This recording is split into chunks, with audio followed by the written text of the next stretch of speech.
در شهری آرام و بی دغدغه ناگهان ترس به جان مردم افتاد. یک قاتل سریالی با ظرافت تمام به زندگی دختران جوان پایان میداد. تد باندی، مردی که شبیه به یکی از ما بود، اما در دل خود رازی تاریک پنهان کرده بود. Ever physically harmed anyone? No. You know, again, not in the context I think that you're speaking of.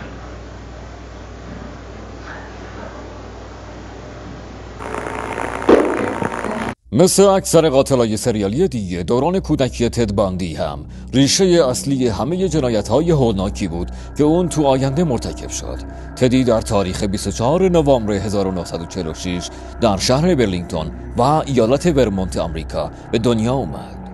احساس شدید تنهایی و تجربیات غم‌انگیزش تأثیر زیادی در شکل‌گیری شخصیت تاریک و پیچیده‌اش داشت. بزرگترین راز زندگی باندی هویت ناشناخته پدرش بود. این راز حس بیگانگی و عدم تعلق رو در اون تقویت کرد و باعث شد همیشه احساس تنهایی داشته باشه و بار سنگین بی ارزش بودن رو به دوش بکشه.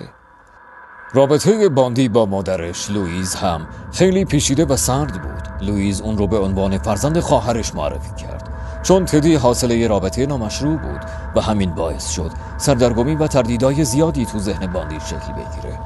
رابطه‌اش با پدر بزرگ و مادر بزرگش هم تعریف زیادی نداشت، ولی باندی وانمود میکرد که بهشون علاقه داره. خانواده‌اش باندی رو به چشم یه آدم قلدر و غیر قابل تحمل میدیدن. از همون کودکی باندی به جمع کردن چیزهای عجیب و غریب علاقه داشت. هر چیزی که به چشمش میومد و میدزدید و اونا رو تو اتاقش پنهون میکرد. همه این خلقیات متناقضش نشونه بزرگی از اختلالات روانی باندی بود. در همون سنین پایین باندی رفتارهای عجیبی از خودش نشون میداد. یه بار تمام اطراف تخت خالش رو با چاقوهای آشپزخونه پر کرد و با یه لبخند شیطانی بهش خیره شد. این رفتارهای عجیب و غریبش نشون دهنده تخیلات تاریک و خشونت آمیزش در همون سنین پایین و دوران کودکیش بود. باندی به خاطر شغل مادرش تو دوران کودکی مجبور بود به دفعات زیادی مکان زندگیشو تغییر بده و همین تغییر مداوم باعث ایجاد بی‌ثباتی زیادی در زندگیش شد. تو همون کودکی باندی یه شخصیت منزوی و درونگرا داشت. باندی به جای بازی کردن با همسن و سالاش بیشتر به دنیای درون خودش پناه می‌برد. باندی تو دوران کودکیش علاقه زیادی به فیلم‌های خشونت‌آمیز داشت و از تماشای اون فیلم‌ها لذت می‌برد. همین علاقه غیرعادی بچگونش باعث شد تو نوجوانی به خشونت‌های واقعی رو بیاره و همه کمبودهای زندگیشو به شکل یک خشونت بی انتها و مرگبار به جامعه تحمیل کنه. کشف حقیقت درباره هویت واقعیش ضربه احساسی شدیدی به باندی وارد کرد. این کشف باعث ایجاد حس بی‌هویتی، ناامنی و خشم درونیش شد. باندی در نوجوانیش به شدت گوشه‌گیر و منزوی شده بود. او ترجیح میداد به جای برقراری ارتباط با همسن و سالاش تو دنیای خیالی که واسه خودش ساخته بود غرق بشه. همین منزوی بودنش باعث تقویت احساس تنهایی و بیگانگیش با دنیای واقعی اطرافش شد. باندی برای فرار از واقعیت‌های تلخ زندگیش به یه دنیای خیالی پناه برد. او ساعت‌های زیادی رو صرف خوندن رمان‌های پلیسی و تماشای فیلم‌های ترسناک می‌کرد. این دنیای خیالی بذر خشونت و جنایت رو تو ذهنش کاشت. باندی در دوران نوجوانیش به ظاهر خودش اهمیت زیادی میداد. همیشه سعی میکرد با شیک پوش بودن توجه دیگران رو نسبت به خودش جلب کنه. این تغییر ظاهریش با شخصیت درونگرا و منزویش تضاد خیلی زیادی داشت. اون به زنای جوان علاقه نسبتا زیادی نشون میداد، علاقه توأم با خشونت زیاد و کنترلگری مطلق. اون به جای ایجاد یه رابطه سالم دنبال تسلط روی زنان اطرافش بود. گرایشات جنسیش باعث شده بود به جمع کردن فیلم‌ها و مجله‌های پورنوگرافی رو بیاره و از این کار لذت زیادی می‌برد. اون از یه آدم آروم و درونگرا به یه آدم عصبی و خطرناک تبدیل شد که به راحتی از کوره در میرفت و با هر کسی که اطرافش بود درگیر میشد. پس از تمام شدن دوران دبیرستان وارد دانشگاه شد. اون تو چند تا دانشگاه ثبت نام کرد و رشته‌های مختلفی را مطالعه کرد. باندی به زبان چینی تسلط زیادی داشت و به روانشناسی و حقوق علاقه زیادی نشون میداد. اون تونست که مدرک لیسانس رو در رشته روانشناسی و فوق لیسانس تو رشته حقوق رو بگیره. تحصیلات باندی کمک کرد تا جامعه یه بچه مثبت از خودش به دیگران رو نشون بده و با این کارش تونست اعتماد اطرافیانش رو نسبت به خودش جلب کنه. باندی با استفاده از علم روانشناسیش میتونست رفتار قربانیاش رو پیش بینی کنه و اونا رو بهتر فریب بده. درکش هم از سیستم قضایی بهش کمک میکرد تا در صورت دستگیری بتونه از خودش دفاع کنه و عملاً تحصیلاتش به یه ابزار برای بروز خشونتش تبدیل شد.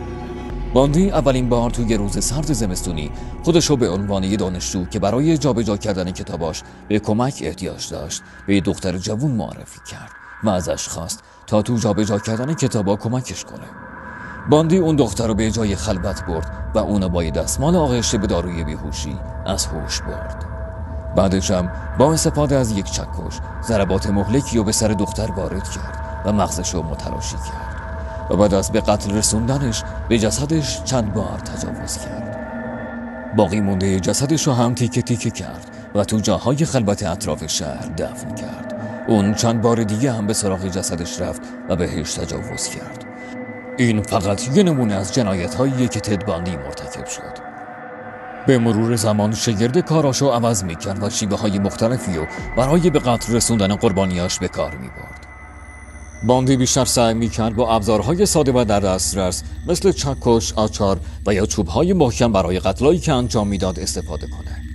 اون به ندرت از سلاح گرم استفاده می‌کرد و ترجیح میداد از روش‌های فیزیکی برای کشتن قربانیاش بهره ببره.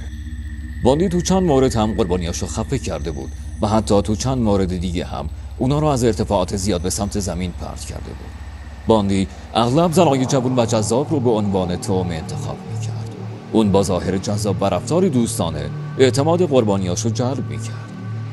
بعد از جلب اعتماد باندی قربانیاش رو به جاهای خلوت و دور از دسترس می‌برد و حتی قبل و بعد از قتل باندی اغلب قربانیای خودش رو مورد آزار و اذیت جنسی قرار می‌داد. برگشتن به صحنه جرم و رابطه جنسی با جسد قربانی تقریباً به یه عادت همیشگی برای باندی تبدیل شده بود. تد باندی چندین بار توسط پلیس دستگیر شد، اما هر بار یه جوری تونسته بود خودشو از مخمصه خلاص کنه و فرار کنه.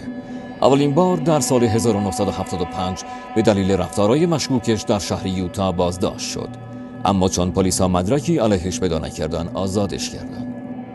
بار دوم به اتهام آدمربایی دستگیرش کردن و حتی به زندان هم فرستاده شد، اما زمانی که برای دادگاهیش اونو از زندون آوردن بیرون تونست از دادگاه فرار کنه و خودشو مخفی کنه. در ماه دسامبر سال 1977 بعد از یه مدت مخفی شدن در کلرادو دستگیر شد، اما موفق شد بعد از چند ماه سقف سلولش رو سوراخ کنه و از زندون فرار کنه و بعد از فرار خودشو تو شهر فلوریدا مخفی کرد. در سال 1978 وقتی که در شهر فلوریدا مشغول رانندگی بود، پلیسا بهش مشکوک شدن و بعد از بازرسی ماشینش وسایل و ابزارهایی رو پیدا کردن که نشون میداد اونا تونستن یه آدمربا و قاتل رو دستگیر کنن. این بار دیگه موفق به فرار نشد و برای همیشه دستگیر شد. آخرین قتل‌های تایید شده تد باندی در فلوریدا اتفاق افتاد. اون تو سال 1978 در شهر تالاهاسی دو دانشجوی خواهر رو به قتل رسوند و بعد از اون به شهر چیساکا رفت و یه دختر 12 ساله رو دزدید و به قتل رسوند. محاکمه تد باندی یکی از پرسر و صداترین محاکمه‌های تاریخ آمریکا بود. اون اولش همه اتهاماتی که بهش وارد کرده بودن رو رد کرد، اما بعدش اعتراف کرد که بعضی از قتل‌ها رو اون انجام داده. باندی همه تلاش خودش رو میکرد که حین محاکمه از خودش چهره یک فرد باهوش و کاریزماتیک رو نشون بده و تا جایی پیش رفت که تونست خودش وکیل مدافع خودش باشه. باندی از توجه رسانه‌ها و مردم نسبت به خودش لذت میبرد و اعترافاتش باعث میشد که بیشتر مرکز توجهات قرار بگیره. با اعتراف بعضی از قتل‌ها باندی سعی میکرد تا کنترل اوضاع را تو دست بگیره و روند محاکمه رو به نفع خودش تغییر بده، ولی همه این نمایشاش جز یه پایان تلخ هیچ نفع دیگه‌ای براش نداشت. تد باندی در نهایت به جرم قتل عمد 30 زن به اعدام با صندلی الکتریکی محکوم شد و در سال 1989 در زندان ایالتی فلوریدا با صندلی الکتریکی اعدام شد.